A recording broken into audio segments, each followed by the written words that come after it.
ನಟರಾಜ್ ಗೌಡ್ರೆ ದೇವರನ್ನು ಬಿಟ್ಟಿಲ್ಲ, ಅಜ್ಜಯ್ಯನ್ನು ಕರೆಸ್ಬಿಟ್ರಿ. ಅಂದ್ರೆ ಕುಮಾರಸ್ವಾಮಿ ಅವ್ರು ಕರೆಸಿದ್ರು, ಬಟ್ ಸ್ಟಿಲ್ ಅವರು ಬಂದು ಈಗ ಸಾಕ್ಷ್ಯ ಹೇಳಬೇಕು ಭ್ರಷ್ಟಾಚಾರ ಯಾರು ಜಾಸ್ತಿ ಮಾಡಿದ್ದಾರೆ ಯಾರು ಕಮ್ಮಿ ಮಾಡಿದ್ದಾರೆ ಅಂತ. ಇಲ್ಲ ಅದೇ ದೇವ್ರನ್ನೂ ಬಿಟ್ಟಿಲ್ಲ, ಅಜ್ಜಯ್ಯನೂ ಬಿಡಲಿಲ್ಲ, ಚಾಮುಂಡೇಶ್ವರನೂ ತೊಗೊಂಬಂದ್ಬಿಟ್ರು. ಅದರ ಅಗತ್ಯ ಇಲ್ಲ. ಅವರವರ ನಂಬಿಕೆ, ಅವರವರ ಆಚರಣೆ, ಅವರವರ ವಿಶ್ವಾಸ, ಅದು ಬಿಟ್ಬಿಡಿ. ಸರ್ಕಾರ ಅಥವಾ ಕಾನೂನು ಏನು ಕೇಳುತ್ತೆ? ಸಾಕ್ಷ್ಯಗಳನ್ನ ಕೇಳುತ್ತೆ. ಏನಾರು ಆರೋಪ ಮಾಡಬೇಕಾದ್ರೆ ಸಾಕ್ಷ್ಯಗಳಿದಾವ ನೋಡಿ. 21 ಹಗರಣಗಳು BJP ಸರ್ಕಾರದಲ್ಲಿ, 21 ನಿಗಮಗಳಲ್ಲಿ ಹಗರಣಗಳು. ಅದು ಕೊರೋನಾ ಹಗರಣ ಬಿಟ್ಬಿಡಿ, ಬಿಟ್ಕಾಯಿನ್ ಹಗರಣ, PSI ಹಗರಣ ಬಿಟ್ಬಿಡಿ, ಅವೆಲ್ಲವೂ ಬಿಟ್ಟು 21 ಹಗರಣಗಳು ಎಲ್ಲದ್ರ ಮೇಲೆ ತನಿಖೆ ಆಗ್ತಾ ಇದೆ. ನಾವು ಅದನ್ನು ದಿನ ಮಾಧ್ಯಮದ ಮುಖಾಂತರ ನಾವು SIT ಅಥವಾ ಪೊಲೀಸ್ ಅಧಿಕಾರಿಗಳದ್ದು ತಗೊಂಡು ಮಾಧ್ಯಮಕ್ಕೇನು ಬಿಡ್ತಾ ಇರಲಿಲ್ಲ. ತನಿಖೆಗಳು ಅದ್ರ ಪಾಡಿಗೆ ಆಗ್ತಾ ಇದ್ದಾವೆ. ಯಾರೋ ಒಂದಿಬ್ರು ಮೊನ್ನೆ 2 ಜೈಲ್ಗೂ ಹೋಗಿದ್ದಾರೆ. ಇದು ವಿಷಯ. ನೀವು ನಮ್ಮ ಮೇಲೆ ಆರೋಪ ಮಾಡಬೇಕಾದಾಗ ಏನಾದ್ರು ಸಾಕ್ಷ್ಯ ನೀವು ಮೂಡೋದಾಗ್ಲಿ, ವಾಲ್ಮೀಕಿದ ಹೌದು ನಾವೇ ಹೇಳಿದ್ದೀವಿ, ಹೌದು 88 ಕೋಟಿ 62 ಲಕ್ಷ ಅಕ್ರಮ ವರ್ಗಾವಣೆ ಆಗಿದೆ, ಅದು ಕ್ರಮ ತಗೊಂಡಿದ್ದೀವಿ, ಕಾನೂನು ಪ್ರಕ್ರಿಯೆ ಆಗ್ತಾ ಇದೆ, SIT ಮಾಡಿದ್ದೀವಿ, 12 ಜನ ಬಂಧಿಸಿದ್ದೀವಿ, ಹಣವನ್ನು ರಿಕವರಿ ಮಾಡಿದ್ದೀವಿ, ಇನ್ನೂ ತನಿಖೆಯನ್ನ ಮಾಡ್ತಾರೆ. ಇದು ನ್ಯಾಯಸಮ್ಮತವಾಗಿ ಪಾರದರ್ಶಕವಾಗಿ ತನಿಖೆಗಳಾಗ್ತವೆ. ನೀವು ಮಾಡ್ತಾ ಇರ್ತಕ್ಕಂಥದ್ದೇನು? ರಾಜ್ಯಪಾಲರನ್ನು ದುರುಪಯೋಗ ಮಾಡಿಕೊಂಡು ಸುಳ್ಳು ಆರೋಪಗಳಿಗೆ ನೋಟಿಸ್ ಕೊಡ್ತಾರೆ ಅಂದ್ರೆ ಅದು ಹಾಸ್ಯಾಸ್ಪದ ಅಲ್ಲದಲ್ಲಿ ಏನು? ಏನಾದರೂ ಒಂದು ಎಳ್ಳಷ್ಟು ಸಾಸಿವೆಯಷ್ಟು ಸಾಕ್ಷ್ಯಗಳನ್ನು ನೀವು ಇಟ್ಕೊಂಡು ನೀವು ಹೇಳಿದ್ರೆ ನಾವು ಒಪ್ಕೊತಾ ಇದ್ವಿ. ಇದೇ ಕುಮಾರಸ್ವಾಮಿ ಅದು ಮಾನ್ಯ ದೇವೇಗೌಡರ ಕುಟುಂಬದವರಿಗೆ 565 ಎಕರೆ ಜಮೀನು ಹೆಂಗೆ ಬಂತು? ಪಿತ್ರಾರ್ಜಿತ ಬಂತ? ಮಾನ್ಯ ದೇವೇಗೌಡರು ಹಿಂದಕ್ಕೆ ತಗೊಂಡು ಹೋಗ್ಬಿಡಿ. ನೀವು ಅವಾಗ 4 ಎಕರೆ ಜಮೀನು ಈಗ 565 ಎಕರೆ ಜಮೀನಾಗಿದೆ. ಅವು ಬೆಂಗಳೂರಿನಲ್ಲಿ 40-50 ಎಕರೆ ಜಮೀನಿದೆ ಎಂತಹ BBMP ಲ್ಯಾಂಡ್ ಜಾಗದಲ್ಲೇನೆ. ಎಲ್ಲಿಂದ ಬಂತು? ಇವೆಲ್ಲ ಭ್ರಷ್ಟಾಚಾರ ಅಲ್ವಾ? ನೀವು ಮುಖ್ಯಮಂತ್ರಿ ಆಗಿದ್ದಾಗಲೇ ನೀವು ಡಿನೋಟಿಫಿಕೇಶನ್ ಮಾಡಿಸ್ಕೊಂಡಿದ್ದೀರಿ. ನೀವು ಅಕ್ರಮವಾಗಿ ನೀವು ನಿಮ್ಮ ಕುಟುಂಬದವರಿಗೆ ಅದನ್ನ ಮಾಡಿದ್ದೀರಿ. ಹೇಳಿದ್ರು ಕುಮಾರಸ್ವಾಮಿ ಅವರು ತನಿಖೆ ಮಾಡಿ ಅಂತ ಹೇಳಿ. ಬಟ್ ನೀವು ಹೇಳಿದ್ರಿ ಪಾರದರ್ಶಕವಾಗಿ ತನಿಖೆ. ಇದೊಂದು ಉಪಪ್ರಶ್ನೆ ಕೇಳ್ಬಿಡ್ತೀನಿ. ಪಾರದರ್ಶಕವಾಗಿ ತನಿಖೆ ಅಂದ್ರಿ, ನಿಮ್ ಕಾಲದ್ ಬಿಡ್ರಿ, BJP ಕಾಲದ್ದಾದ್ರೂ ಪಾರದರ್ಶಕವಾಗಿ ಆಗ್ತಿದೆ ಅಂತ ಜನ ಹೆಂಗ್ ನಂಬೋದು? ಈಗಷ್ಟೇ ಹೆಡ್ಲೈನ್ ನಲ್ಲಿ ನಾನು ಓದ್ದೆ, ಈಗ SIT ಚಾರ್ಜ್ ಶೀಟ್ ಸಬ್ಮಿಟ್ ಮಾಡಿದೆ, ಅದ್ರಲ್ಲಿ ನಾಗೇಂದ್ರ ಅವ್ರ ಹೆಸರು ಪ್ರಸ್ತಾಪ ಇಲ್ಲ, ದದ್ದಲ್ ಅವರ ಹೆಸರು ಪ್ರಸ್ತಾಪ ಇಲ್ಲ. ಬಟ್ ಅದೇ ನಾಗೇಂದ್ರ ಅವರು ಇದೇ ವಿಚಾರಕ್ಕೆ ಇಡಿ ಕಸ್ಟಡಿಯಲ್ಲಿ ಅಂದ್ರೆ ಅರೆಸ್ಟ್ ಆಗಿ ಪರಪ್ಪನಗ್ರಹಾರ ಜೈಲಿನಲ್ಲಿದ್ದಾರೆ. ಯಾವ್ದು ಪಾರದರ್ಶಕ? ಹಂಗಾದ್ರೆ SIT ಪಾರದರ್ಶಕನ, ಇಡಿ ಪಾರದರ್ಶಕನ? ತನಿಖೆಗಳು ಪಾರದರ್ಶಕವಾಗಿ ಆಗ್ತಿದೆ ಅಂತ ನಂಬೋದು ಹೆಂಗೆ? ನೋಡಿ, ಪಾರದರ್ಶಕ ಅಂದ್ರೆ ಹೆಂಗೆ ಅಂದ್ರೆ, ನಾವೊಂದು SIT ಮಾಡಿದ್ದೀವಿ, ರಾಜೀನಾಮೆ ಪಡೆದಿದ್ದೀವಿ, 12 ಜನ ಬಂಧಿಸಿ ಜೈಲಲ್ಲಿದ್ದಾರೆ, ಅವರಿಂದ ಹಣ ರಿಕವರಿ ಆಗಿದೆ. ಹಣ ಯಾರ್ದು ರಿಕವರಿ ಆಗಿದೆ? ಇದೇ 12 ಜನ ಯಾರು ಜೈಲಲ್ಲಿದ್ದಾರೆ, ಕೆಲವು ಅಧಿಕಾರಿಗಳು, ಬ್ಯಾಂಕ್ನವರು ಮತ್ತು ಇವರು, ಅವರು ವರ್ಗಾವಣೆ ಮಾಡಿದ್ರೆ ಅಂತೇಳಿ 43 ಕೋಟಿ ಹಣ ರಿಕವರಿ ಆಗಿ ಇನ್ನೂ 40 ಕೋಟಿ ರೂಪಾಯಿ ಬ್ಯಾಂಕಲ್ಲಿ ಸೀಸ್, ಅವರ ಆಸ್ತಿ ಪಾಸ್ತಿದಲ್ಲಿ ಸೀಸ್ ಆಗಿದೆ, ಅದು ಕೂಡ ರಿಕವರಿ ಮಾಡಬೇಕಾಗಿದೆ. ಇದನ್ನು ನಾವು ಪಾರದರ್ಶಕತೆ ಅನ್ನೋದು. ಆಮೇಲೆ ಎಲ್ಲಾ ಪ್ರಕರಣಗಳು, BJP ಕಾಲದ ಎಲ್ಲಾ ಪ್ರಕರಣಗಳಿಗೆ SIT ಮಾಡಿದ್ದೀವಿ. ಬಿಟ್ಕಾಯಿನ್ ಹಗರಣಕ್ಕೆ, PSI ಹಗರಣಕ್ಕೆ ಒಂದು SIT ಮಾಡಿದ್ದೀವಿ. ಆಮೇಲೆ 40% ಕಮಿಷನ್ಗೆ ನಾವು ಒಂದು ಆಯೋಗ ರಚನೆ ಮಾಡಿದ್ದೀವಿ. ತನಿಖೆಗಳು ಆಗ್ತಾ ಇದ್ದಾವೆ.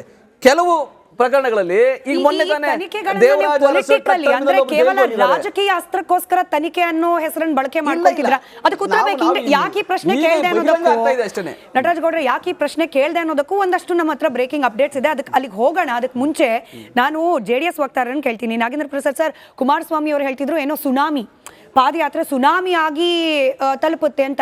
ಈ ಸುನಾಮಿ ಬಂತು ಅಂತಂದ್ರೆ ಏನನ್ನೋ ಕೊಚ್ಕೊಂಡು ಹೋಗುತ್ತೆ, ಏನನ್ನೋ ನಾಶ ಮಾಡುತ್ತೆ. ಏನನ್ನ ನಾಶ ಮಾಡುತ್ತೆ ಸರ್?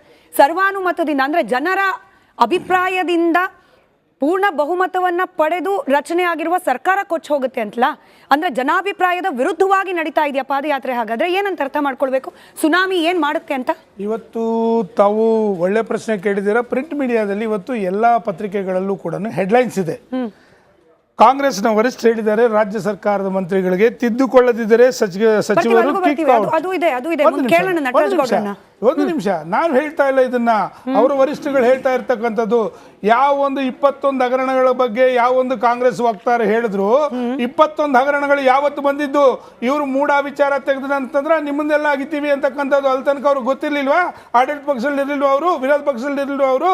ಎಲ್ಲದಕ್ಕಿಂತ ಮುಖ್ಯವಾಗಿ ಕಾಂಗ್ರೆಸ್ ವಕ್ತಾರ ಒಂದು ಮಾತನ್ನು ಹೇಳ್ತಾ ಇದ್ರು, ಯಾವ ಒಂದು ವಾಲ್ಮೀಕಿ ಹಗರಣದಲ್ಲಿ ಇವತ್ತು ಯಾವ SIT ಏನು ಒಂದು ಚಾರ್ಜ್ ಶೀಟ್ ಅನ್ನು ಮಾಡಿದೆ, ಅದರಲ್ಲಿ ನಾಗೇಂದ್ರ ಮತ್ತು ದದ್ದಲ್ ಅವ್ರ ಹೆಸರಿಲ್ಲ. ಇಡಿ ಅವರು ಇವತ್ತು ಅರೆಸ್ಟ್ ಮಾಡ್ತಾರೆ. ಕಾಂಗ್ರೆಸ್ ವಕ್ತಾರ ಹೇಳ್ತಿದ್ದಾರೆ ನೈತಿಕ ಹೊಣೆ ಹೊತ್ತು ಅವ್ರನ್ನ ರಾಜೀನಾಮೆ ತಗೊಂಡಿದ್ದೀವಿ ಅಂತಾರೆ. ಹಾಗಾದ್ರೆ ಮೂಢ ಹಗರಣದಲ್ಲಿ ನೈತಿಕ ಹೊಣೆ ಹೊತ್ತು ಯಾಕೆ ರಾಜೀನಾಮೆ ತಗೊಂತ ಇಲ್ಲ ಮುಖ್ಯಮಂತ್ರಿಗಳದಾಗಾದ್ರೆ? ಯಾಕೆಂತಂದ್ರೆ ಅವರು ಅಪರಾಧಿಗಳ ಆರೋಪಿಗಳಷ್ಟೇನೆ, ಅಪರಾಧಿ ಅಲ್ಲ ಅಂತ ಆಯ್ತು. ಇಲ್ಲೂ ಕೂಡ ಅಷ್ಟೇನೆ, ಇಲ್ಲೂ ಕೂಡ ತಗೊಳ್ಳಿ. ನೀವು ಅದರಿಂದ ಮುಕ್ತವಾಗ್ಬಿಟ್ಟು ಹೊರಗೆ ಬಂದ್ಬಿಟ್ಟು ಮತ್ತೆ ನೀವು ಮುಖ್ಯಮಂತ್ರಿಗಳ ಸ್ಥಾನ ತಗೋಬಹುದಲ್ವಾ ನೀವು? ಮತ್ತೊಂದು ಮಾತನ್ನ ಹೇಳ್ತಾ ಇದ್ದೀನಿ, ಈ ರಾಜ್ಯದಲ್ಲಿ ಪ್ರತಿಯೊಂದು ಇಲಾಖೆಯಲ್ಲೂ ಕೂಡ ಇದೇ ರೀತಿ ಒಂದು ಹಗರಣಗಳು ನಡೀತಾ ಇದೆ. ಯಾಕೆ ನೀವು ಹಾಗಾದ್ರೆ ಎಲ್ಲ ನಿಗಮಗಳಿರ್ತಕ್ಕಿಂತ 2200 ಕೋಟಿ ರೂಪಾಯಿನ ಯಾಕೆ ವಾಪಸ್ ತಗೊಂಡ್ರಿ? ನಾನು ಅವತ್ತು ಪದೇ ಒಂದು ಪ್ರಶ್ನೆ ಕೇಳಿದ್ದೀನಿ. ಎಲ್ಲ ನಿಗಮಗಳನ್ನ ನೀವು ಇವತ್ತು ಎನ್ಕ್ವೈರಿ ಮಾಡಿದ್ರೆ ಸಾಕಷ್ಟು ನಿಗಮಗಳಲ್ಲಿ ಇದೇ ಪರಿಸ್ಥಿತಿ ಆಗಿದೆ ಅಂತಕ್ಕಂಥದ್ದನ್ನು ಸ್ಪಷ್ಟವಾಗಿ ಹೇಳಿದಾಗ ಆವತ್ತು ಕೂಡ ನೀವು ಎನ್ಕ್ವೈರಿ ಮಾಡಲಿಲ್ಲ. ಮತ್ತೆ ನೀವು ಇವತ್ತು ಹೇಳ್ತಿದ್ದೀರ ಸುನಾಮಿ ಅಂತಕ್ಕಂಥದ್ದು.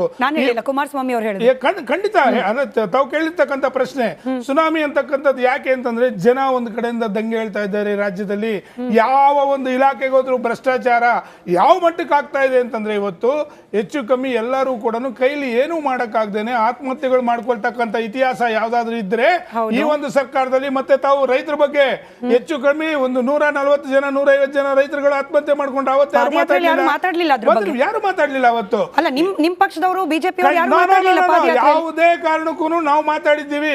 ಇವತ್ತಿನವರೆಗೂ ಕೂಡ ರಾಜ್ಯಸಭೆಯಲ್ಲಿ ಶ್ರೀಮಾನ್ ದೇವೇಗೌಡರು 92 ವಯಸ್ಸಲ್ಲೂ ಕೂಡ ಇವತ್ತು ಕಾವೇರಿ ವಿಷಯದಲ್ಲಿ ಹೋರಾಟ ಮಾಡ್ತಾರೆ.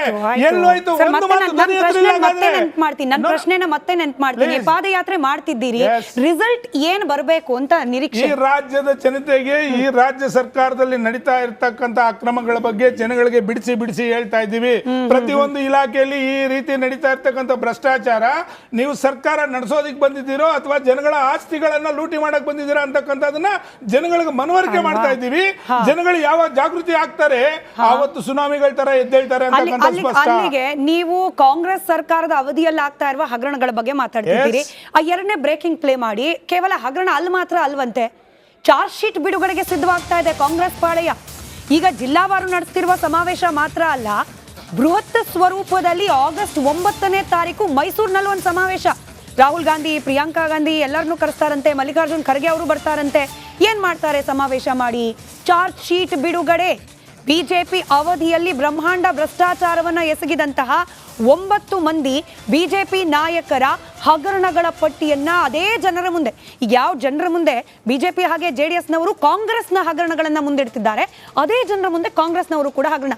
ಅದು ಆ ಗ್ರಾಫಿಕ್ಸ್ ಅನ್ನ ಅಂದ್ರೆ ಈ 9 ಜನ ಯಾರು, ಏನೇನು ಆರೋಪ, ಅದೊಂದ್ಸತಿ ತೋರಿಸ್ಬಿಡಿ ವೆಂಕಟೇಶ್ ಸರ್. ಇದು ನೀವು ಸೂಕ್ಷ್ಮವಾಗಿ ಗಮನಿಸಿ, ನೀವು ಇದಕ್ಕೆಲ್ಲ ಉತ್ತರ ಕೊಡಬೇಕು. ಯಡಳ್ಳಿ ಸರ್ ಕೂಡ ಬಸವರಾಜ ಬೊಮ್ಮಾಯಿ ಅವರಿಂದ ಶುರುವಾಗುತ್ತೆ, ಬಹುಶಃ ಯಡಿಯೂರಪ್ಪನವರಿಂದ ಶುರುವಾಗುತ್ತೆ. ಹಾಕಿ ಅದನ್ನ ರೈಟ್. ಅದು ವಿಂಡೋದಲ್ಲಿ ಬರ್ತಾ ಹೋಗುತ್ತೆ. 9 ಜನರ ಪಟ್ಟಿ ಸರ್, ನಾನು ಅದೊಂದು ಸತಿ ಓದ್ಬಿಡ್ತೀನಿ. ಅದು ಬರೋಕ್ ಮುಂಚೆ BS ಯಡಿಯೂರಪ್ಪನವರು ಡಿನೋಟಿಫಿಕೇಶನ್ ಆರೋಪ, HD ಕುಮಾರಸ್ವಾಮಿ ನಿಮ್ಮವರು ಇದ್ದಾರೆ ಭೂ ಕಬಳಿಕೆ ಆರೋಪ, ಬಸವರಾಜ ಬೊಮ್ಮಾಯಿ ಪೇ CM ಹಗರಣ, ಡಾಕ್ಟರ್ ಕೆ ಸುಧಾಕರ್ ಕೊರೋನಾ ಹಗರಣ, BY ವಿಜಯೇಂದ್ರ ಅಕ್ರಮ ಹಣ ವರ್ಗಾವಣೆ ಆರೋಪ. ಅದು ಈಗಲೋ ಅಂದ್ರೆ ರಾಜ್ಯಾಧ್ಯಕ್ಷರಾದ್ಮೇಲೋ ಅಥವಾ ಅದಕ್ಕೆ ಮುಂಚೆನೋ ಗೊತ್ತಿಲ್ಲ, ಅವರೇ ಉತ್ತರ ಕೊಡಬೇಕು. ಅರಗ ಜ್ಞಾನೇಂದ್ರ ನಿವೇಶನ ಹಂಚಿಕೆ ಹಗರಣ ಆರೋಪ, ಸುನೀಲ್ ಕುಮಾರ್ ಥೀಮ್ ಪಾರ್ಕ್, ಕೋಟಾ ಶ್ರೀನಿವಾಸ್ ಪೂಜಾರಿ ಕೊಳವೆ ಬಾವಿ ಟೆಂಡರ್, ನಳಿನ್ ಕುಮಾರ್ ಕಟೀಲ್ ಬಿಟ್ಕಾಯಿನ್ ಹಗರಣ. ನೀವು ಹೇಳಿ ಸರ್, ಇದು ಇವ್ರ ಚಾರ್ಜ್ ಶೀಟ್ ನಮಗೆ ಸ್ವಲ್ಪ ಮುಂಚೆ ಸಿಕ್ಕಿದೆ. ಒಂದೇ ಒಂದು ಲೈನ್ ಇದೆ. ಈ ಎಲ್ಲ ಹಗರಣಗಳು ಆಗಲೇ ಒಂದು ಮಾತನ್ನು ಸ್ಪಷ್ಟವಾಗಿ ಹೇಳಿದ್ದೀನಿ. ಕುಮಾರಸ್ವಾಮಿ ಅವ್ರದ್ದು ಯಾವತ್ತು ನೀವು ಅವರ ಆಸ್ತಿಗಳ ವಿಷಯದಲ್ಲಿ ಇವತ್ತಿಗೆ 25 ಸತಿ ನೀವು ಎನ್ಕ್ವೈರಿ ಮಾಡಿಸಿದ್ದೀರಾ.